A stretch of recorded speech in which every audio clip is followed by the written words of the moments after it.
So tintypes, normally those little things, but in the bottom of one of Bob's boxes, I found that, which is one of a pair of whole plate tintypes, of which I've never seen the like of before.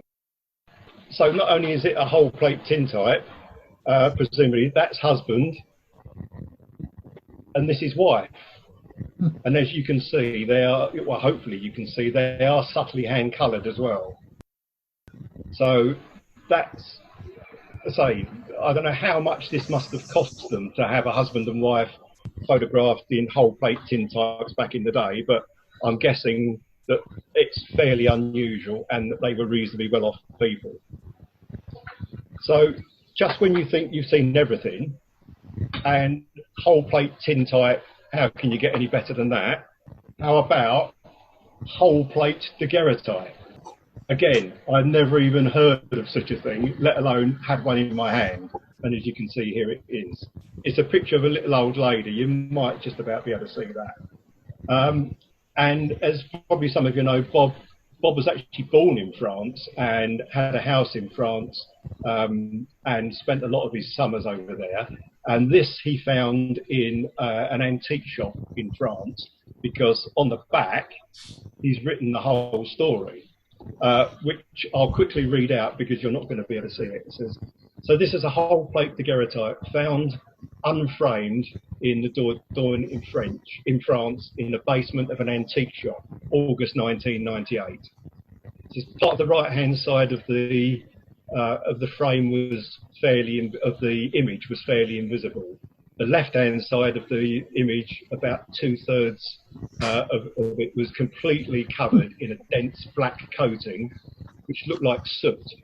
I soaked it in water and detergent, but nothing washed from the surface. I treated it locally with silver dip, diluted 1:1 with distilled water and then neat. The black deposit and all the silver tarnish gradually dissolved away, washed in water, and then 95% ethanol and air dried. So presumably it's now looking infinitely better than it was when Bob found it.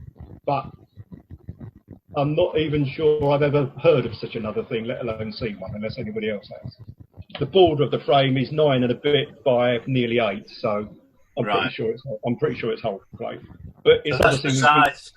That's the size of the Daguerre Giro camera. That's the size it took, I think.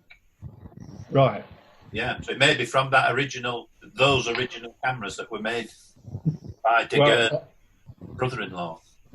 I've never seen anything that's half that size, let alone that size before. Got a couple of Frith, again, which you very rarely see. These are the Frith oval pictures, which he did as souvenirs. Obviously, he sold millions of pictures all around the country, both in mono and stereo. And again, I can't remember seeing these oval ones before, which are quite interesting.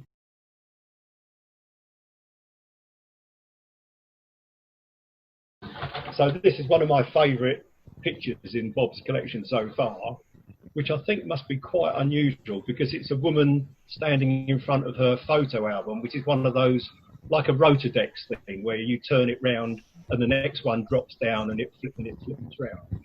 So, I mean, to actually find that photo album would be really amazing. I've never seen one before, but to see a photograph of somebody stood in front of one must be pretty much as unique as you could get, I reckon. So there you go. That's a very quick run around some of Bob White's latest things, and believe me, there'll be more to come.